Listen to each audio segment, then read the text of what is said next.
Okay, I'm here this afternoon with George Dollament. George used to be a cook up on the Conne River, George? Yeah, in Conne River camps, yeah. In camp, I can't cooked in Camp 5 first. I don't know how long I was there, how many years. And they camp finished and we moved to Camp 8. Around what time would that be, George? What year? Do you remember? Oh, gee, it's I don't know. Back in 30s, would it? Oh, gee, it was about, wait now. So I left Cheryl. I went with Cheryl in what time? Well, in 1944, 44, I think I went to Camp 3, and I was there 12 months at Kuwait. Yeah. And I left that, and he wanted McMillan come in one day, and he wanted me to go to Camp 5 cooking, and I said, I can't do it. Yeah. Well, he said, go ahead and try it. He said, you can't do it. He said, come back on Giro again. Yeah. So I went out, and well, anyway, I stayed there. I don't know. I thought most of the people did, well, he's all died of old age, like Sandy House, me fellas, right? Yeah, yeah. Fenton Welcott and all different, and Charlie. Yeah. That was the camp's crowd. Then after we got finished that, we had a house and we wanted to build a new camp. It was going to be about, I'd say about 70, 60 or 70 men, he said. Yeah.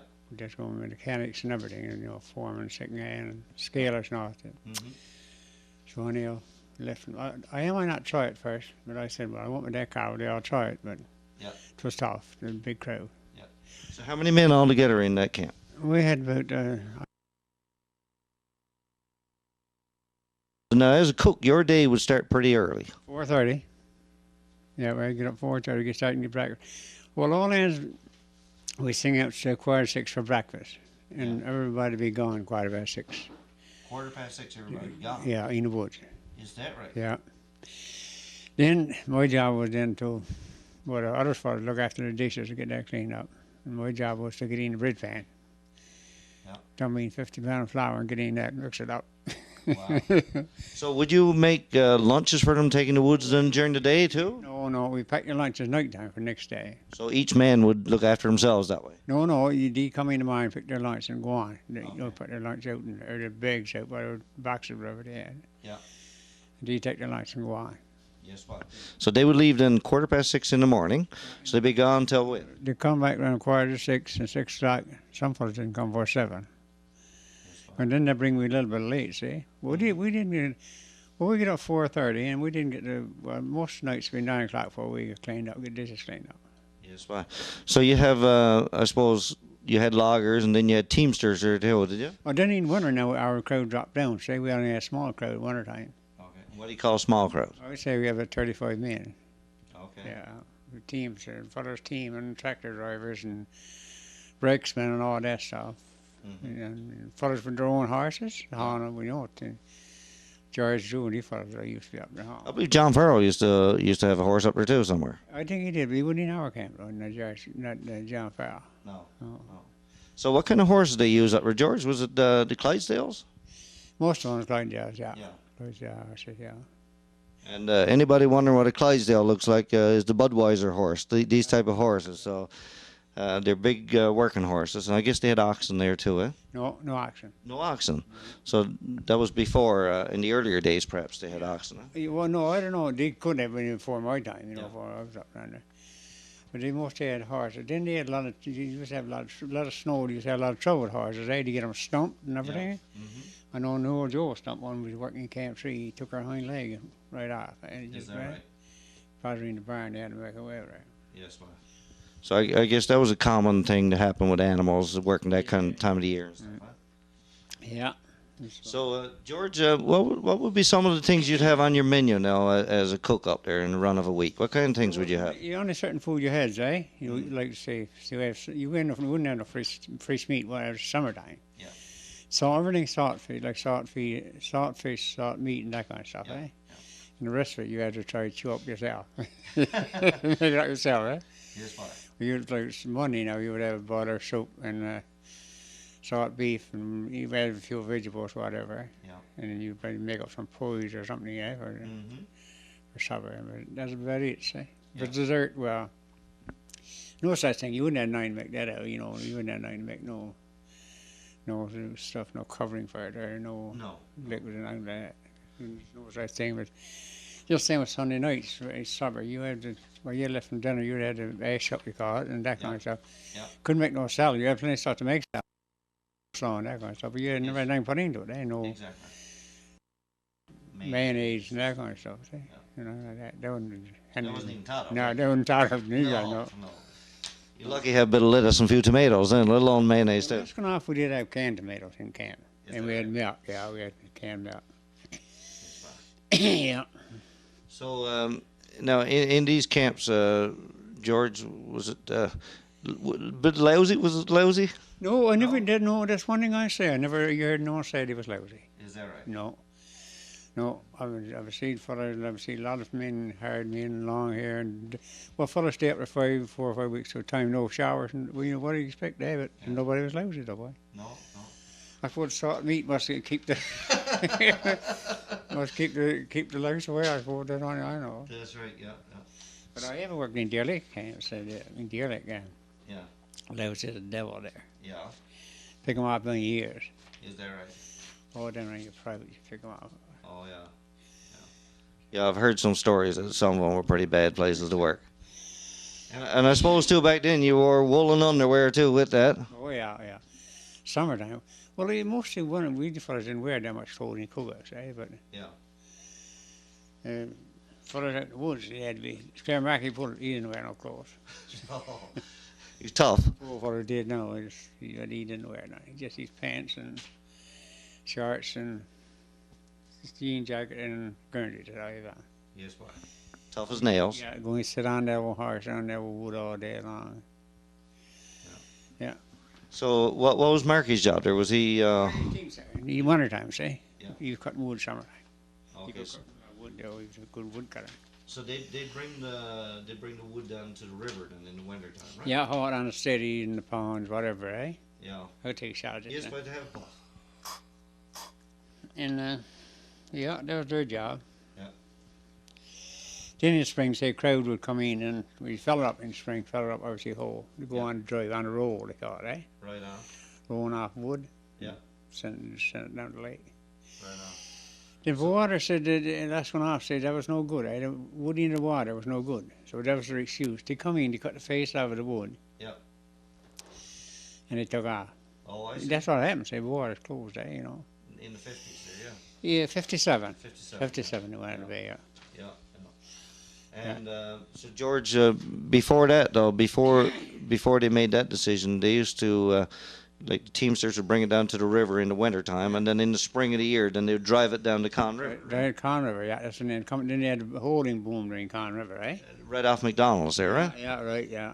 And then Now, along the river too, they had dams, sluice dams too, didn't they? yeah, you had one toilet in no, never on Camp 8. Oh, Camp 9 you had one. Camp 9, yeah. You used to put it on the pond, Camp 9, saying, and then they tore it down to the edge of the pond and sluiced it out through. Right.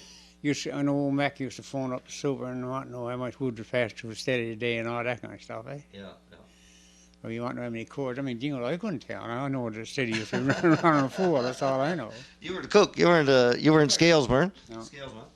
No, yeah. So now, as a cook, now you say cook is most important person. You know, whether it's on a ship or wherever you go, That's right. you gotta have keep people fed and all that good stuff. But you know, you did the cooking yourself, and then you had Yeah, someone yeah. clean your dishes, and Yeah. nobody else to help. Nobody. I do it all myself. Yes, fine. But never say I've been watching those camps, no catering companies. They have a man for every job, eh? Yes, yeah, If you cook, I mean, he lay it out whatever's going to be, and then the rest of the fellas do the work. yeah. But in the camps, I do it all myself, so you know. And half the time, not even doing nothing with it, you know. That's right. It's all rough grub made from nothing. Made from nothing, you know. Have to, whatever. You could make it up. The best you could do. And, That's right. It's like the loaves and the fishes. You had to stretch it to make her stretch, yeah. yeah, right. Yeah. Right on. George, how much you get paid back then, George? Well, when I went around with the cookie on with Jerry first going on, I was getting $120 a month. Yeah. And they used to pay 18 for my board. I clear $102 a month. Yes, $102 a month. But you work long hours though for that. Yeah. Was that good money even back then? Oh, that was good money in daytime. Yeah. Then when I shifted out to Camp 5, I went cooking. Well, I got Sam's foreman, then $180 a month. Okay. That was big money then. So you were in charge then? Yeah. I just, when you go in cook, I said, well, you was the man, you had to look after the cook. So it's all up to you, and, you know. So you had to order the groceries and all that stuff into. Yeah. But I couldn't much do. He was sending up and the phone Dick Keeping and there, Bob Snook, that was the man. Okay. He's sending up there. Right on. Yeah. So they bring it in on a John Deere tractor or something, hauling it, no? Last one off, they had one of the international trucks. And they had road pushed in. Yeah. And then you get into camps over then. Okay. One of the old roads is part of the trailway there now at the Arts and Exploration Centre, right at the junction. It's just inside the road there. I guess you were in Camp 5. Yes, we used to have scout camp in there. Bernie Long used to be the cook. Yeah. Vern was cooking in Camp 5 first going off, see? Oh, was he? Yeah, but he used to want to go home too often, and I don't think he didn't want that. He wants somebody to stick it, see, you know. Yeah. So you do what? 4 or 5 week stretches? 4 or 5 weeks, yeah. It's Sundays and Mondays all like no break, whatever. So how would you get home then? Truck bring you out and Sometimes, walk home? yeah. Last time I walked from Camp 5 and down there. Okay. Phone father come over, pick me up in Dory or boat or something. Yeah. And winter time we used to, before the road got around the bay, we used to leave here and walk around the bay, go up Bombrook till we get across and walk up Meltown. Yes, fine. Yeah. Not like jumping in your car now. No, why did you? But I did after I had the car over there. And I had a truck first. I bought a truck from Dick Keeping. Yeah. And I was first for that one year in the cove, went down the road. Yeah. I didn't know if I was ever going to make it or not. Every couple I come to, we go down. I finally got her down in the house anyhow. Yeah. And after that, they started fixing up the road, yeah. Yeah. Then I had a car then, and I made the trip. I left here in the car and went right up Conbrook. Yes, fine. In the car. That was a long drive then. Holy gee, hotel. Yeah. Long drive by, yeah. Good. Yeah, but the now, Steve, he was working now. You know, I know it's everything is in the past, but what comfort you have? Oh, God, yeah. Camp 8, Camp 9, say, well, Camp 10 is as long as first camp away, eh? Yeah. You know it's a Camp 10 still. Yes, yeah. Yeah. Almost up by the towers there. Yeah, right, yeah. So they used to cut wood all the way in there, drive it out right to Conne River. No, they used to haul it out from Camp 10 out to Camp 9, dump it in the pond. Okay. I worked there one summer, in the contract when we had the Harley's woodcut, eh? Yeah. We worked there one summer codring that. Mm. Codring that place from Camp 10 out, for winter time. And Codrine is laying down boards, Yes, so tractors or stuff no, and run over you the bottoms. You cut your codry, you cut it, eh? Cut Okay. it. I was working on a water car on tractor. Water was using tractor, and I was helping, eh? It's Fans Walter. No, that's water works up. Water Works. Okay. Yeah, Okay, water, right. yeah, along there, yeah. Yeah, okay. Yeah, that's right. And now, when the logs got down to the big boom in McDonald's, the Bowater boats would come in off Burnt Wood somewhere, did they? Well, Harold, excuse me, Harold Cannon, he worked there all the time, eh? Harold Cannon and I'm Sheriff Ward. And he fell up so many booms, see? Smaller booms, and he let them go out, and the boats come hook on them, tow them to ships. Okay. But they let them boy there till the ships would come in, see, you know, and go on out. So now, when they got out alongside the ship, how did they get the logs out of the boom up aboard the ship? Did they have a grab? You know, they had the pontoons, eh? And they had two places, two cord outfits, you know. Okay. There's a crowd here and a crowd here. Well, he fell up those some of the cables down around. Oh, okay. And they fell that up and they hooked up the cables and the winchman would say to the fellow on the winch, what do you call it? Crane operator. No, what the hell he was calling it? Something. And he makes sign to the winchman and he take her up, see? Yeah. When you get her tightened up and that, he take it up. Okay. That's how that worked. And then he'd swing her over the hole, and when Buddy would sing out, then everybody cleared in the hole, got fish to come out of the thing, eh? Yeah. Jim Benoit done a lot of that work. Is that right? Yeah. Yeah. So how long then would it take to fill one of these ships? Actually, for 3 days. Is that right? Yeah. So a lot of that would go to Cornerbrook, I suppose, the paper mill there, did it? Yeah, some used to go across to England. Okay. For pit props and stuff, or paper? Let's go for paper. Yeah. Yeah, I suppose. Yes, I know last one we loaded in Conne River. That's where she was going to. Yeah. They said England. That's all I know. But you know. Yeah. There was a barge loading from Bowaters there once. The tug used to tow him up there to Conne River. And she left here and he got up the coast so far and he snapped his tow line in the night.